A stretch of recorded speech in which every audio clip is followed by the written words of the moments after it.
How amazing. And I do think it's time that love builds a bridge. Can we thank Sabrina and Les for beautiful solo? Here's to join and do it again. I love him.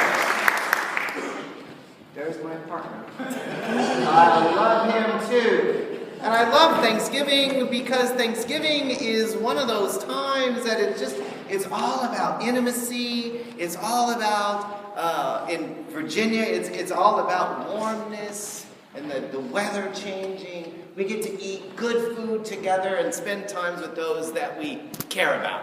And what a wonderful day for me to spend my birthday here with all of you. And then Kirk and I were here enjoying the day. And then we went home and we worked on our yard. We put our furniture out and, ooh, it's off the hook, that new yard. Come by and see it. We want you to see it and enjoy it. And then we started putting together some cabinets. And then on Friday, we did a drive to Raleigh. And the first time for both of us, we spent Thanksgiving Day with the in-laws, or with his parents. And, as I was sharing with Kirk's mother, now, I can make a dead rat talk. This woman, I said to her, Dale, how are you today? And it ended about 6 hours later. And how wonderful that was. And Bob reminded me how much he has appreciated our prayers for him. He is doing so much better, getting on by, and he reminded me as we shared at the table during the day that he knows that God has done a good work in his life and is wondering what is next. Now, Dale had a few things that she was telling Bob would be next, right? But it was great. It doesn't get much better than that. So we have seen that God is working on our lives, that we are continuously in a place, that God chooses to do things in our lives, and I'm grateful to experience that as a man of faith, as somebody who loves Kirk, and we're learning that as a couple. It doesn't get much better than that, does it? And we are so aware that we both needed to do work on ourselves before we could be ready to share in a relationship together. And we are both aware that it is because of God's love that we were able to do that work to be together. And I would say that Kirk is the one really blessed because I can be a piece of work, right? And I know that, and I celebrate that. But I'm so grateful to God and to you and to Kirk for creating for me a life that is unbelievable. A life that when I left California, there was a little bit of fear. Oh my gosh, what is it going to be like? But it is so much better than I ever imagined. And for that, I thank you and I thank God. Amen.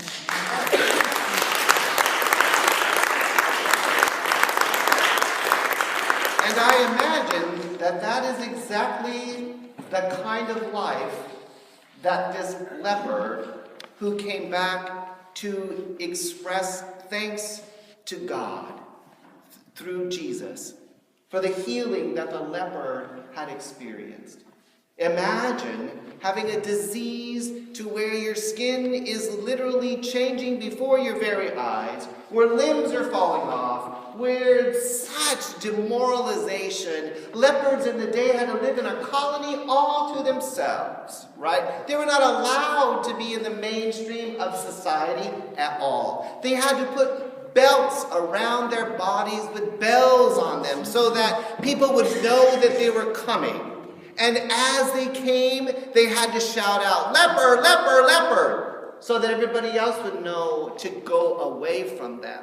And what was often the case is that as they cried out, "Leper, leper, leper," what did some people do that were hearing that? That's exactly right.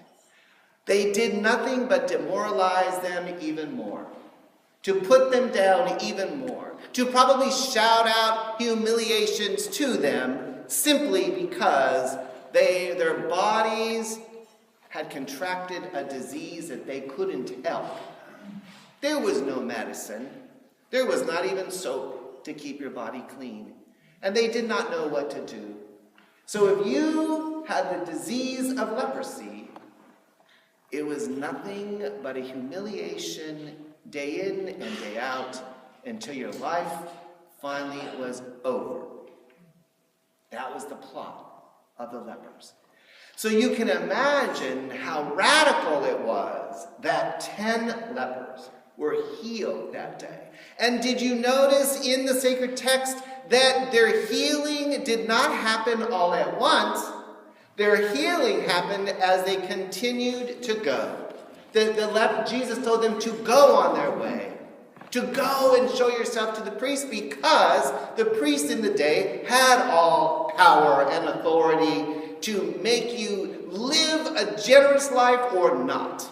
So it was the priest who declared you clean, right? And so the 9 went on their way, and 1 came back and thanked Jesus.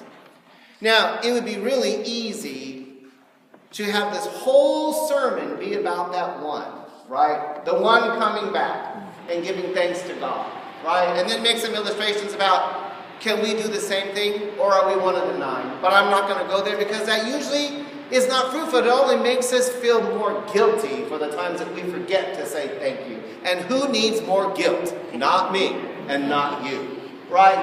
But I do think it's important for us to realize that all 10 were healed. So 9 people received amazing healing, and they just went on their way. Maybe they were thankful, maybe they were not.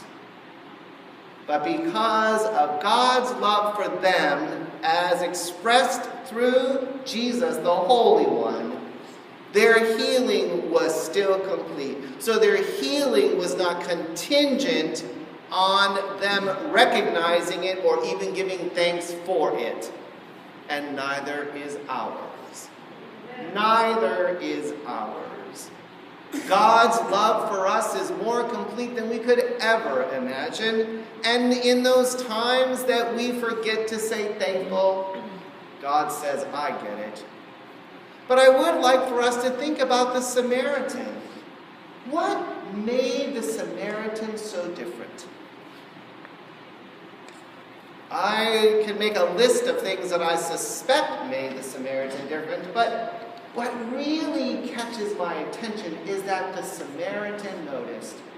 The Samaritan noticed right away. And it was like an involuntary reflex. The Samaritan just turned back and went to thank Jesus for the healing. When something like that happens in our lives, when something so profound happens, or something that brings us tremendous joy, we can't help but give thanks. We cannot help but give thanks. Experiences like seeing a great movie, you just got to talk about it, right? Experiences like when we get engaged. Now, I'm not engaged, but you only get engaged, and we want people to know that we want to show off the ring. Or when we have been to the doctor and the diagnosis is no more. Right?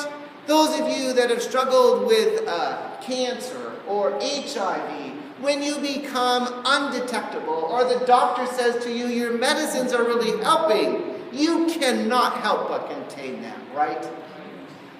And in that realization, I believe we are brought to a place of examining why that has happened. Sometimes it takes things that we cannot control to grab our attention and to give thanks to God, because there's no other reason for it other than God has done something beautiful in our lives. And we cannot help give thanks. You get what I'm saying? And in that reality, we have an opportunity to grow closer to the Divine One. To grow closer and to remember that no matter what we go through, God is always present.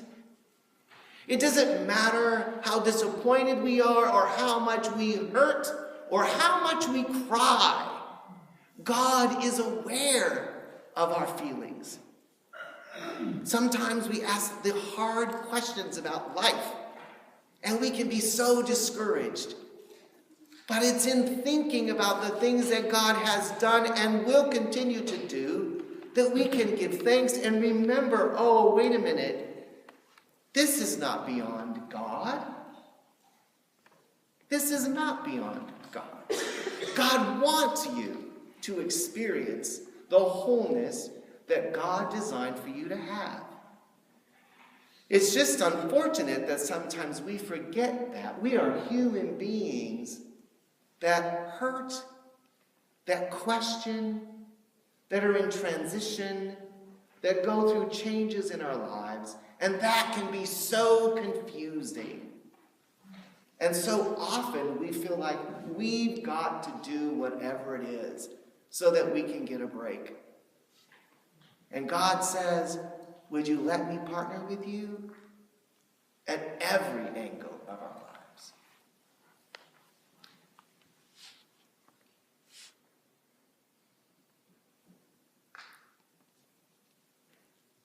This week, I was reminded of that so profoundly as I spent time with Kirk and his family. I was also thinking about my friend Tom.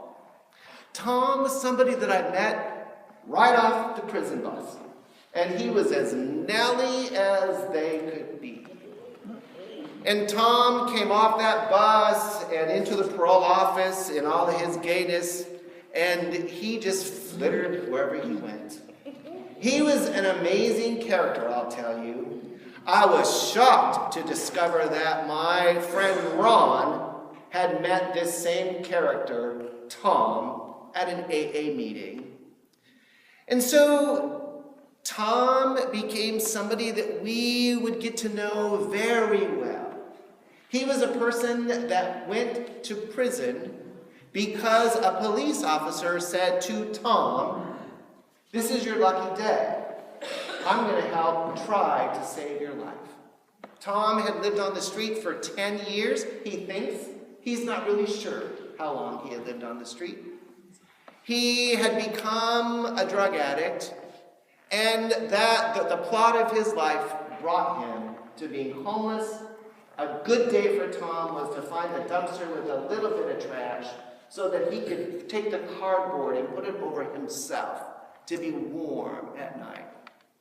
Right? Tom grew up not with his parents, but with his aunt and uncle, who were alcoholics, who did not make sure Tom went to school. He didn't spend one day of his entire life in school. Not one day. So you can imagine the things that Tom did not have the opportunity to live and to learn. Tom couldn't read. Tom didn't know how to do math. Tom didn't know how to write. Tom didn't know a lot of things. But there was something in his spirit that when I saw him walk off that prison bus into the parole office, that grabbed my attention. And I was so grateful to meet Tom. Tom got sober and he began to excel because through the program of Alcoholics Anonymous, Tom knew that his life could only get better. It was in the rooms of AA that Tom met the God of Tom's understanding. The God that Tom knew got him. The God that would eventually partner with Tom to help Tom have a different reality. I would often say, "Tom, come to church with me. We're having a potluck." Tom loved potlucks. And this was Tom's common response. "Oh, I've ripped off a lot of people in churches. I don't want to go back there." Right? And I say, "But Tom, you can't rip people off here and you're living your life differently now." I'm not ready. Tom had a healthy respect for knowing that God met his need.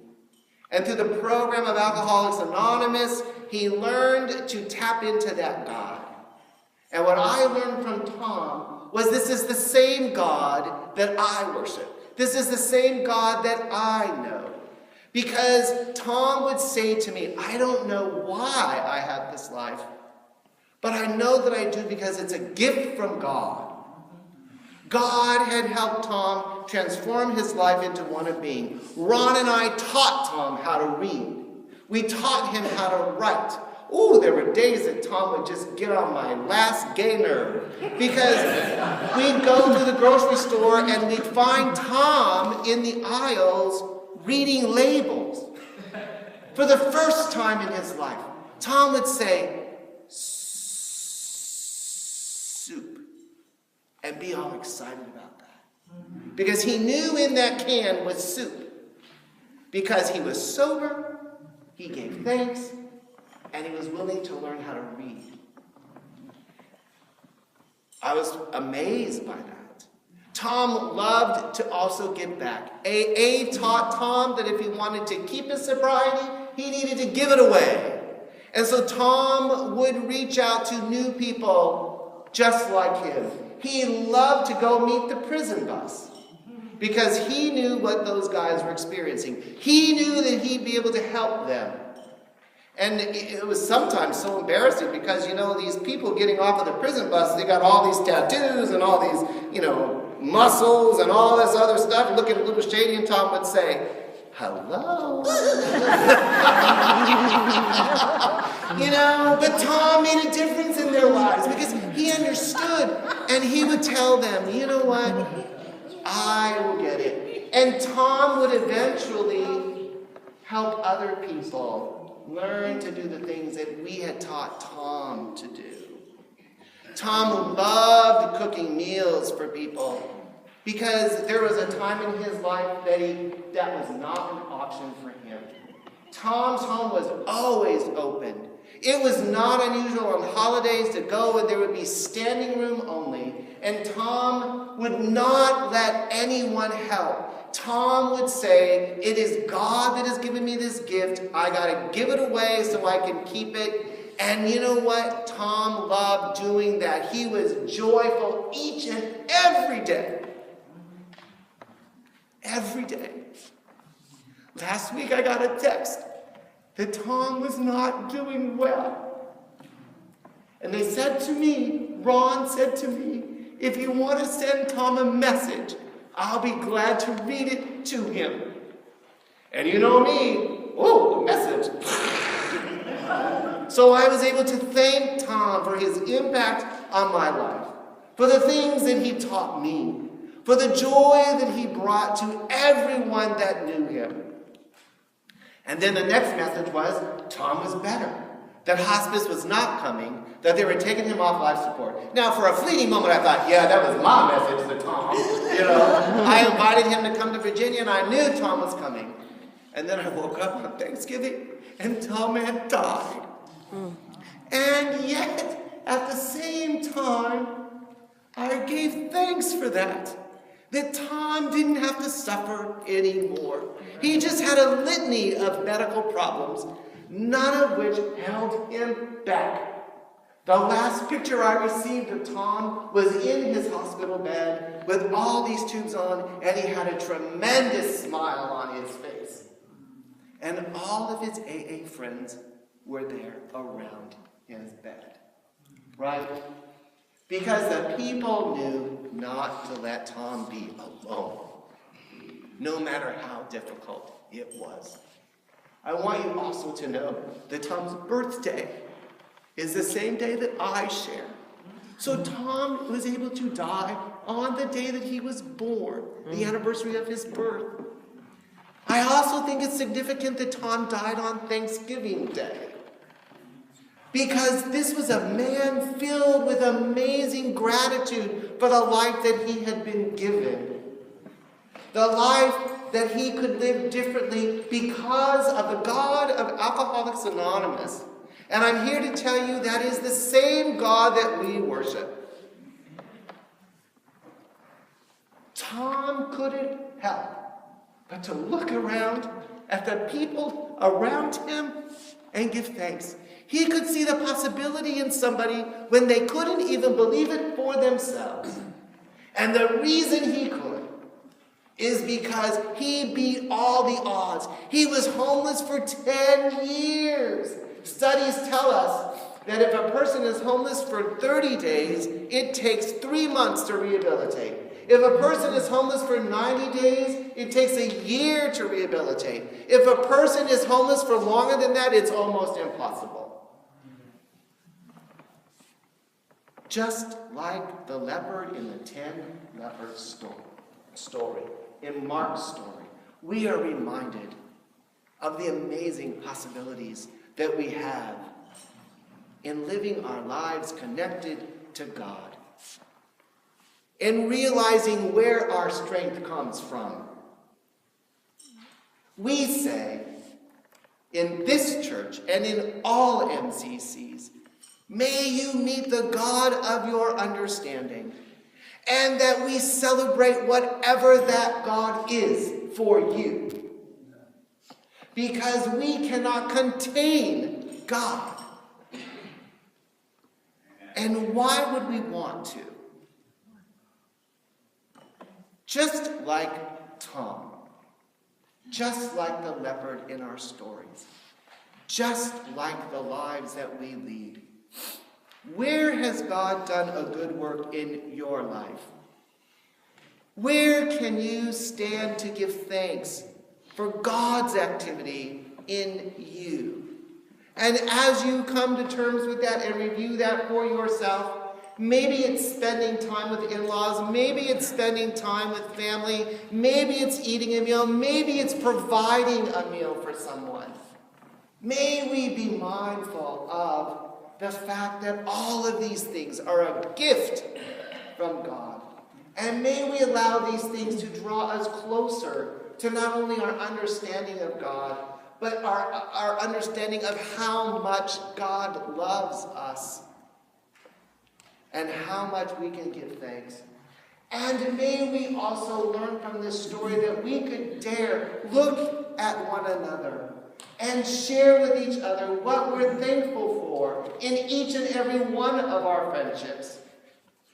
And in those people that rub us the wrong way, I challenge you to think about what it is about the relationship that bothers you so much.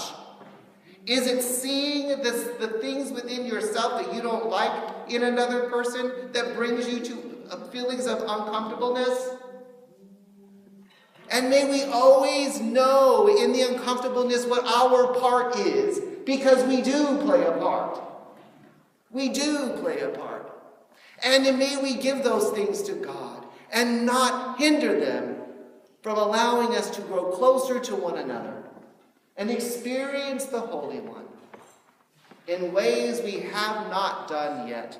May we allow these things to help us partner with people so that we can stand with our transgender siblings who are now being said they cannot be in the military. Oh, that's just nothing but hogwash. May we remember to stand with those who are marginalized. May we remember that all people hurt. And we can be that blessing that brings them relief. Because God within us will do the healing. Amen? Amen.